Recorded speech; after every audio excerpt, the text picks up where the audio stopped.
and I were talking about this before, the internet. Right. A wealth of information out there for you, which is really, really good. Sure, however, experts are warning there's a lot of misinformation out there as well, because people can go on, they can set up their own websites, they can blog, they can call themselves a nutritionist. A lot of misinformation, as you pointed out. You have to be very careful with that. Yeah, you really do. And as a nutritionist, anybody can call themselves a nutritionist. You don't have to be certified or registered. But you want the diet. You want the registered dietitian, right? That's right. We have one in the house right now, That's just what we need. You want to say hi to her? I will.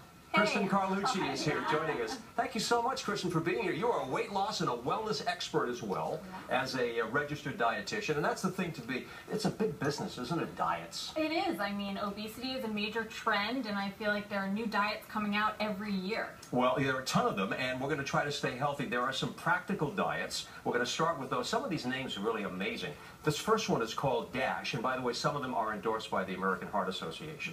Tell us about DASH. I like the name.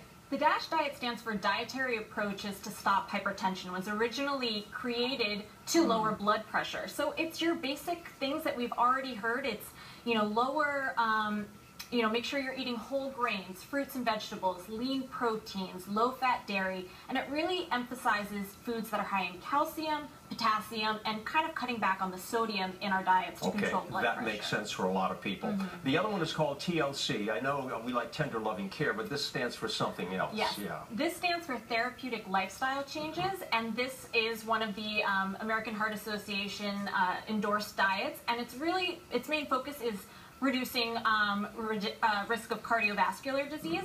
So it really focuses on limiting your fat intake, particularly saturated fat, like foods, red meats, full-fat dairy products, fried foods, and cholesterol in your diet, and really increasing the fiber. Okay, there is something that's been around for a long time. We all know, we're familiar with Weight Watchers. That's kind of a point system, right? That works a little differently. Exactly. It's points. It's counting points instead of calories, and every food is assigned a specific points value based on its carbohydrate, protein, fat, and fiber content, as well as how full it keeps you, how nutrient dense it is.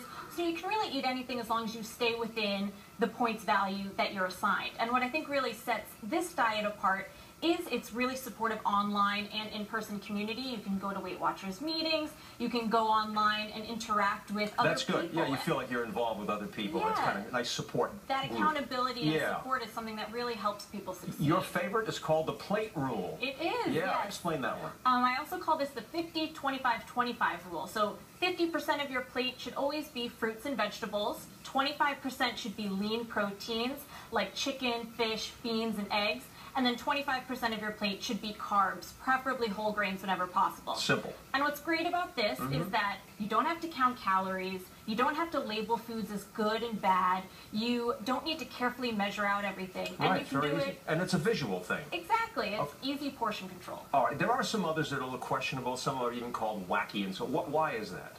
They're wacky because they're not sustainable. If it's not something you can do for the long run, it's not worth it, because you'll see short-term results, but you won't get the lasting results that you're looking for. All right, quickly, some of them. 5 bites. What's that all about? The 5 bites diet. So this is telling you to skip breakfast, only eat 5 bites of whatever food it is at lunch, and 5 bites at dinner. I don't know about skipping breakfast, but anyhow. No, I mean, this diet makes me hungry just talking about it.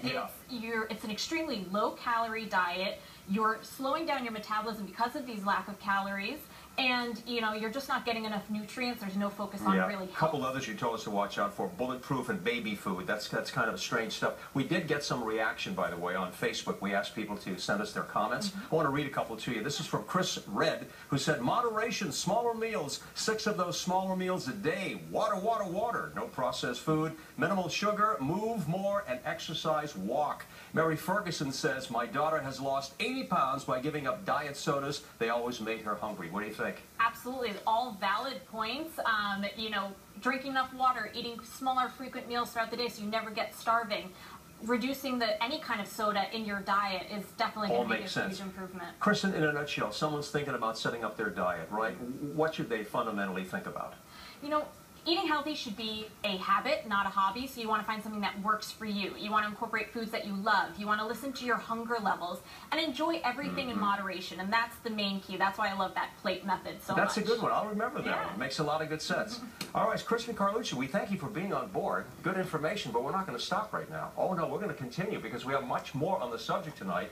Diet trends seem to follow food trends, and every year something that we ate a lot of the year before kind of fades in popularity. So what's hot for 2015? We asked Stacey Delegat to take a little closer look for us.